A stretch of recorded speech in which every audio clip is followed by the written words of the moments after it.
Hey there everybody and welcome back to Elder Scrolls 4 Oblivion. In this part, we're going to be exploring the Ayleid Ruin Varonda, a medium-sized dungeon with 3 different zones, 29 welcome stones, and 2 Varla stones. This is inhabited by conjurers and Daedra. Now, one of the fun things to mention about this dungeon is that this is one of very few areas across Cyrodiil that has Dremora spawning in, starting at level 5. Meaning that armed Dremora spawn in, starting at level 5. It's actually pretty simple, it's straightforward, and wow, they spawn in relatively high amounts. Per 9 conjurers, there's 3 Daedra. And the Daedra could probably easily overpower the conjurers if they wanted. On the outside, there's actually no chests, and I checked for myself because you know how unreliable this map is. Well, it's not unreliable, it's just not the most reliable. Alright, but in the first zone here, you immediately look to your left, and it's a locked gate that needs a key. No.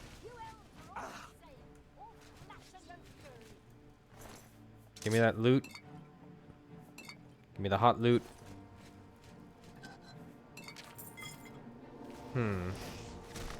Oh, neat. Flame Atronach. It's kind of rare to see those now. Unless we go into Oblivion, but even then, they're not actually very common. I'm just glad they don't explode like they do at a certain Elder Scrolls game. Though I will admit, I do actually prefer their designs for Morrowind.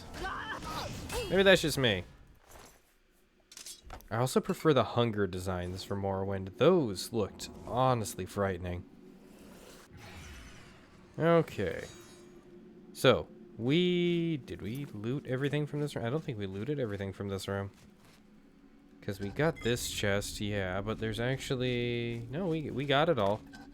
Yeah, we got it all. And that's pretty to the point, alright. Okay. Locked chest, loot inside. You know what to do. Okay, there's 2 ways to progress, and we're gonna go down this way first. This way has no treasure chests or anything the like, so we're gonna end up backtracking, but that's not the point. This takes us to the lower floor. Nope.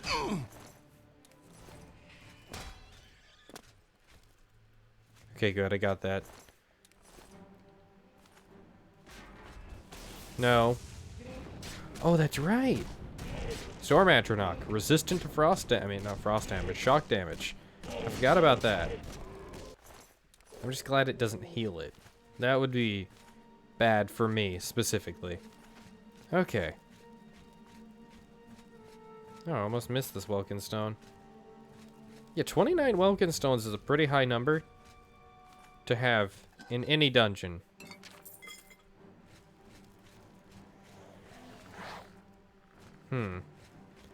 Just gonna let my skeleton charge off if he wants to, I guess. I swear, the AI for those guys is pretty bad. Okay.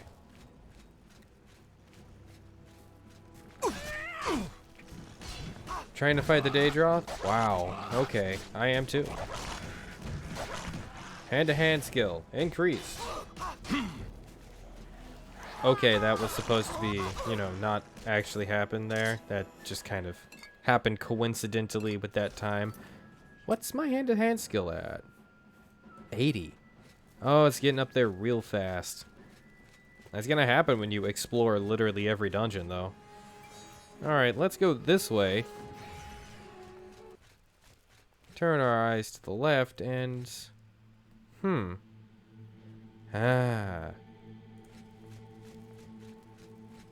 Anyways, did we get the chest down here? Yes, we did. Come on, let me hop. Yeah, I have a tendency to know how to break the game with my mad hops. do not want to mess with that. The clan fear here, I will be killing now. Wow, my frames dropped. Why did my frames drop?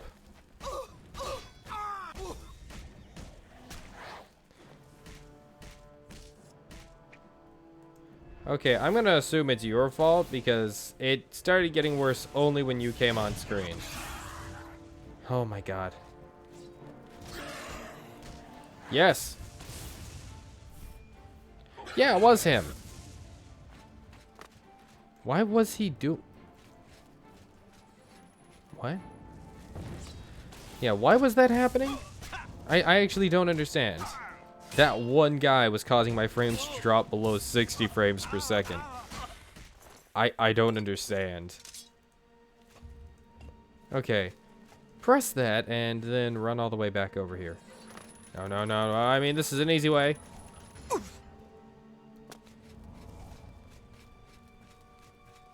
Ta-da! High-level chest.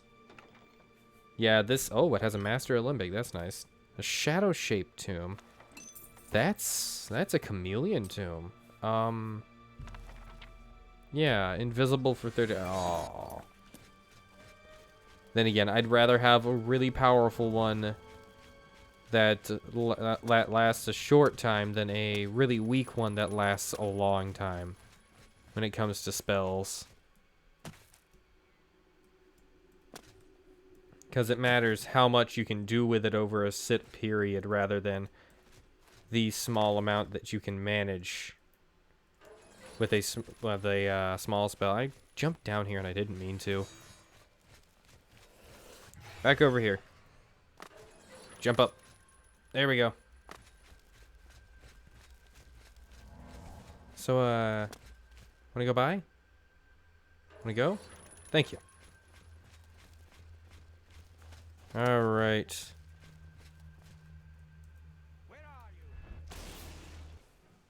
Killed that one. Yes, I will. Pretty easy, too. Okay. So, in this room here, there is the chest right over here that we missed, and I think that's the only chest available here. Is it? No, there's one over there, too. I'm still not good at reading maps. And I looked at the map and I was like, yeah, that doesn't look like there's anything in this room. And you know what? That was very wrong. Okay.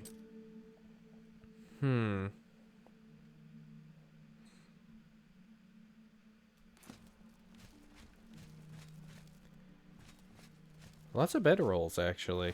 You know what? The conjurers do need to sleep.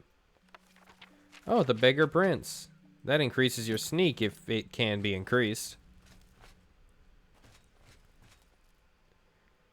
Do we want to progress? Yes, we do. But not right now. Oh. Ignore that thumping noise. I'm fine. There's no blood involved in the making of this video. Did I get all of them? It feels wrong, but I did get all the chests and everything in this room, everything that's available here.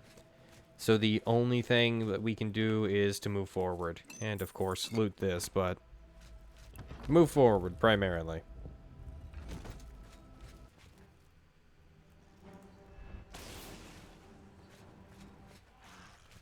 There we go.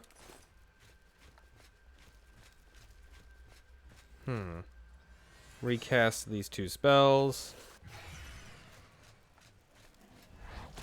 No. Alright, now that we moved on to the Varonda Bethesda. Looks like we've got a... Is he still alive?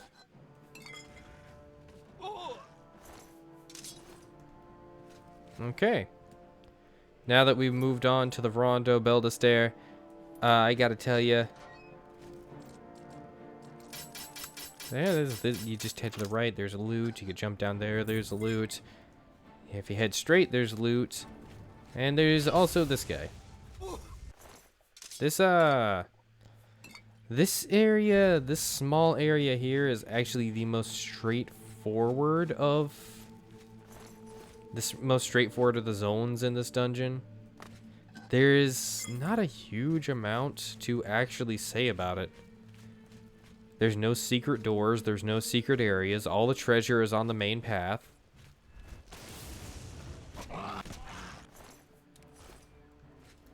This feels like if I were playing Morrowind and I went into here and I didn't find any secrets, I'd be using Levitate to fly everywhere, wondering, why, oh why, haven't I found the secret? Because that's the kind of game Morrowind was. Come on. Just die. Give me your heart. Over here we loot this chest. Over here we loot this chest. And then we just go up to progress. It's pretty simple. Actually, wait. No, we should go over here to loot this chest in this room, of which there should be one enemy next to it. Conjure. They're dead. Okay. Ooh, Withering Bolt. Yeah, by the way, for reference with that one conjure that was dropping my frames down to 50 and 40 frames per second, I normally run this game, including right now, at 600 frames per second. And as soon as he was dead, my frame shot back up, and I have no idea what that one conjurer was doing to my game. But it was thoroughly unpleasant.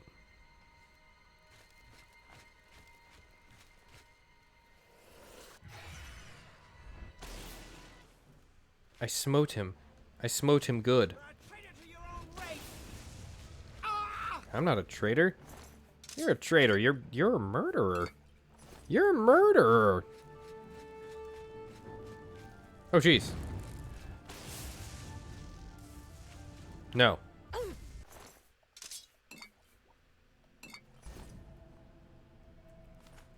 Loot these Welkin stones. Grab the reliquary.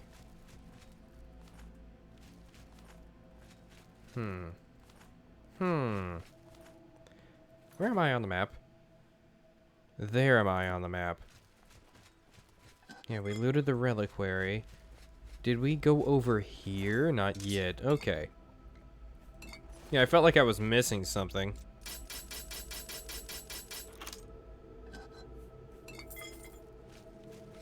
Alright, so now that we've got that, we can walk over here and not loot anything from that. Ooh, a frost atronach that's naturally spawning. That's cool. Oh god, its head turned to look at me when I did that. This is actually a sacrificial altar. This is where the frost atronach would spawn, right in front of this.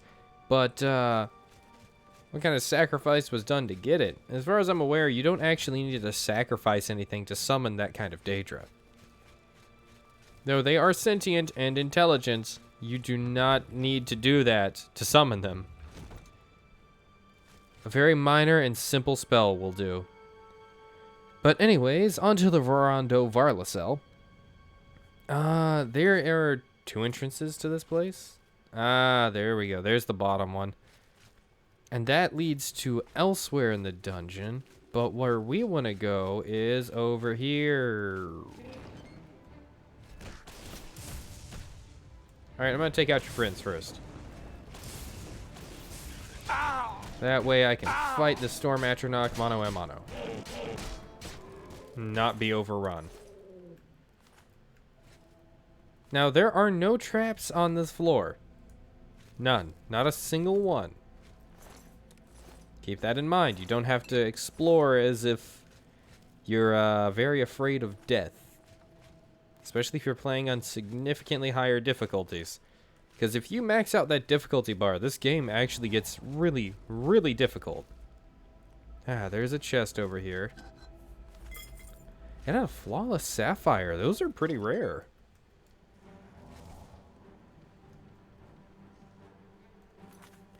Let me get out my torch. Tired of casting that spell. There we go. Is there no way into those rooms?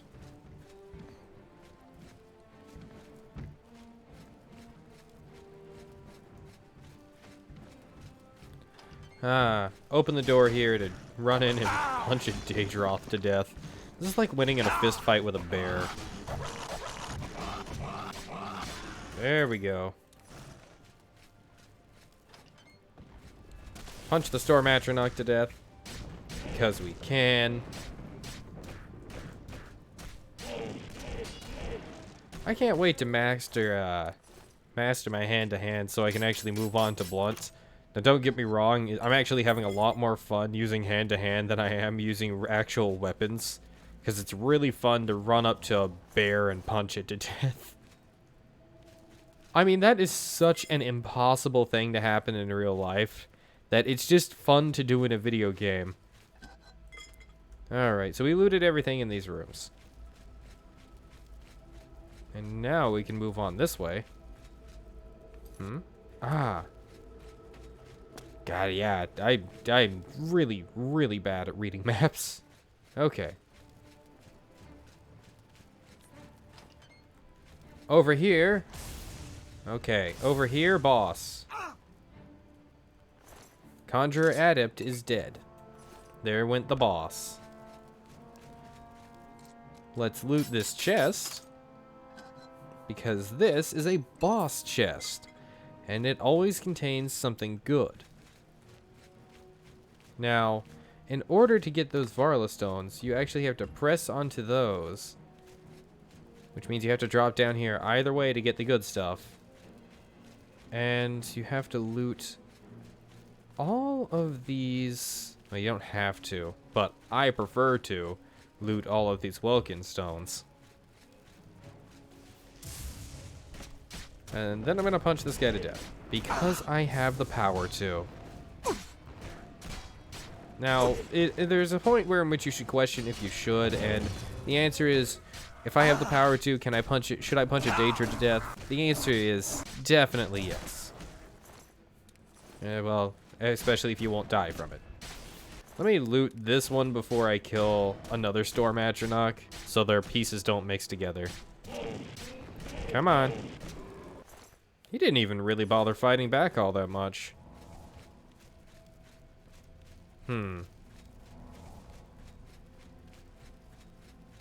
Okay. So, where am I going? Alright. Went around the hard way. I was thinking for a moment that I was going to the exit, and technically I was, but I wasn't. Like, I wasn't going to get to the exit doing that. Okay. There is one more chest to loot. Oh, other than that one in this area. And that is the small chest right here. Small. That's a reliquary. I didn't know that was a reliquary. I thought that was just a regular Ayleid cask. Which is just a generic small chest. Really? Okay. Hop back up here. And now we can work our way to the exit. Okay. Aw. My torch. My torch. Okay. With that unlocked, we can officially make our way out. Alright. So, there is lore behind Varonda, as there have been with quite a few of the Ayleid ruins we've explored recently. This one actually only appears in Oblivion out of the other games. Out of the other ruins we've explored recently. Now, Varonda is, of course, the Ayleid ruin north of Kvatch. We have shown it on the map. We have actually walked through here. Well, not through the ruin before, but through this area before in order to discover it. And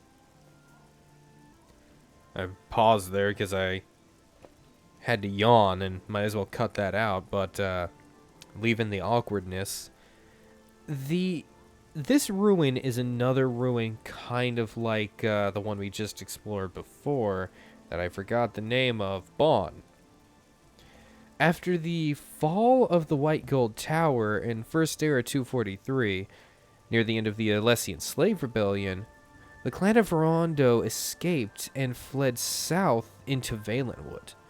They settled there, adopted the Green Pact, and eventually were absorbed into the local Bosmer population. The Alessian Empire then later wiped this place out. This just goes on to prove that there are probably at least,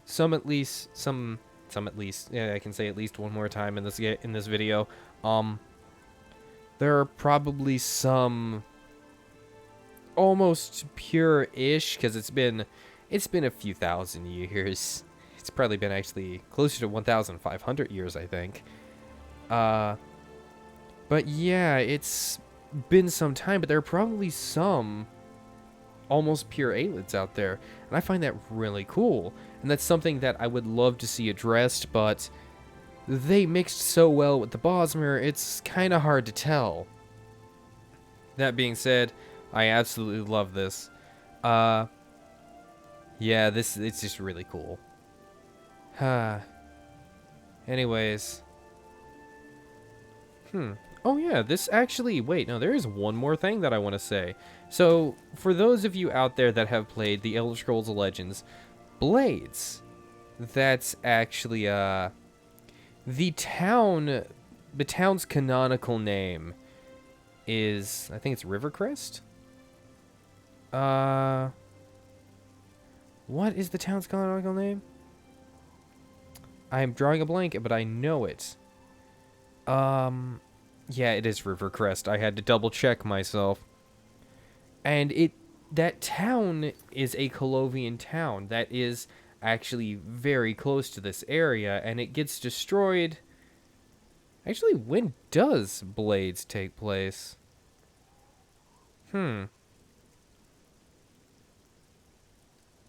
Either way, Rivercrest gets destroyed, and it's possible that these have some sort of connection to each other.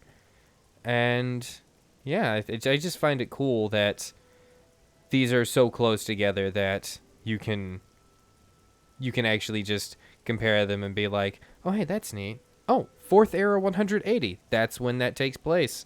That makes sense, actually, just after the fall of the Blades. That's cool.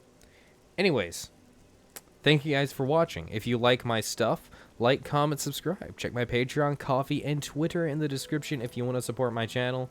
Thank you all, and I hope you have a wonderful day. And for those of you wondering, by the way, why I just so often look off into the mountainy forests and everything, it's because I grew up in a part of the South where that was a thing, and I kind of do miss that scenery. It's such a pretty scenery to see, especially during the fall. Shame this game doesn't have seasons. But yeah, thank you guys. Have a wonderful day. Bye.